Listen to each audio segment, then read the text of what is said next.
All right, the second issue you mentioned was drugs. Now, that worries a lot of people. Oh, of course. Drug abuse can be a terrible personal tragedy. The government has elevated personal tragedies into a national crisis by its second prohibition. The first attempt, alcohol prohibition in the 90s, was a terrible failure. And the second attempt, drug prohibition, has been even worse.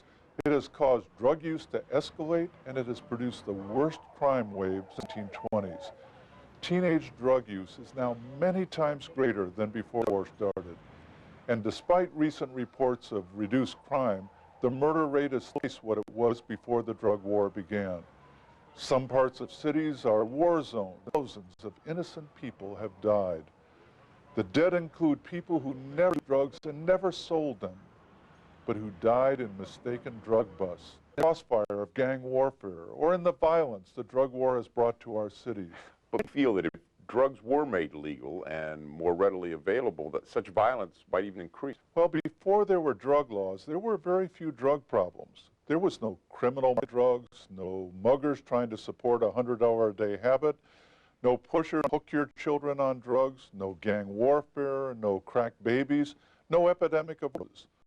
These things began in earnest in the 1960s when the drug war created a huge black market for criminals to fight over. There are no violent fighting over alcohol or tobacco or pharmaceutical territories. That's people can buy these products at low prices from legal companies, so criminals have no income. But when drugs are illegal, there's no legal competition to undersell gangs. And so the gangs fight over the wealthy drug territories. But the good is that the drug war is living on borrowed time. We asked people all America, what do you think of the war on drugs? I think the war on drugs is a sham. It's a failure. I think it's ineffective. I think it's hypocritical. It's long, it's costly. There's got to be a better way. I think it's foolishness. I think we're blowing a lot of money because it looks good. We're spending billions and billions. It doesn't seem to be getting us anywhere. It's been going on, and it's a lost cause.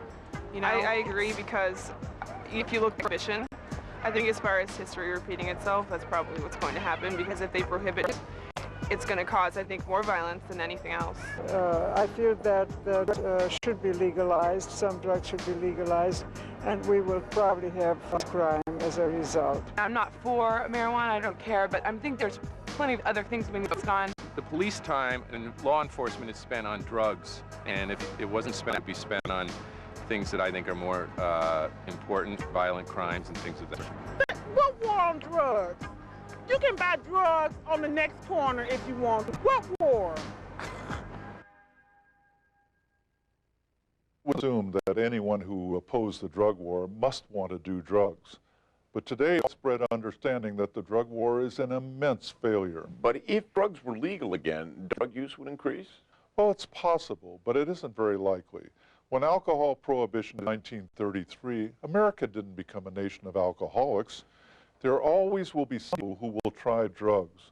The drug war has escalated that by turning the market over to criminals. It seems like the drug wars contributed to the growth of government. Oh, yes. And politicians use the drug war to justify invading your life.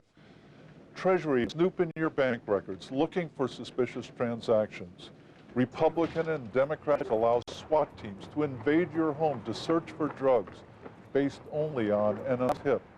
Perhaps a tip from someone who just happens to dislike you. Police can now search your car and tear it apart, looking for drugs on the flimsiest pretext. They can take away your car or even your home without convicting you of a crime. They try to remove your clothes at an airport to search you for drugs. These things don't happen only to junkies and thieves. They happen to people just like you and me. Some are completely innocent. Some may have been involved in a single drug incident. If your child should make one silly mistake and be caught, it could mean a prison term of 10, 15, 25 years. Meanwhile, many violent criminals get out of prison early. Oh, yes. Prisons over drug cases don't have room for the truly violent criminals, the murderers and child molesters. They get out early through plea bargains and early releases to make room for someone who was caught smoking marijuana.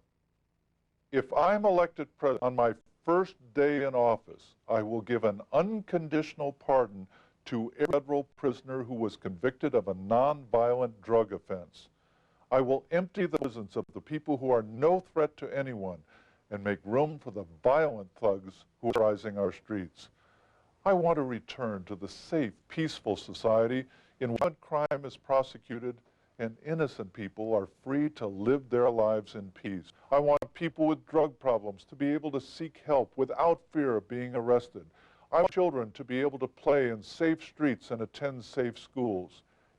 If we care about children, if we care about our cities, if we care about our country, we must end this insane war on drugs.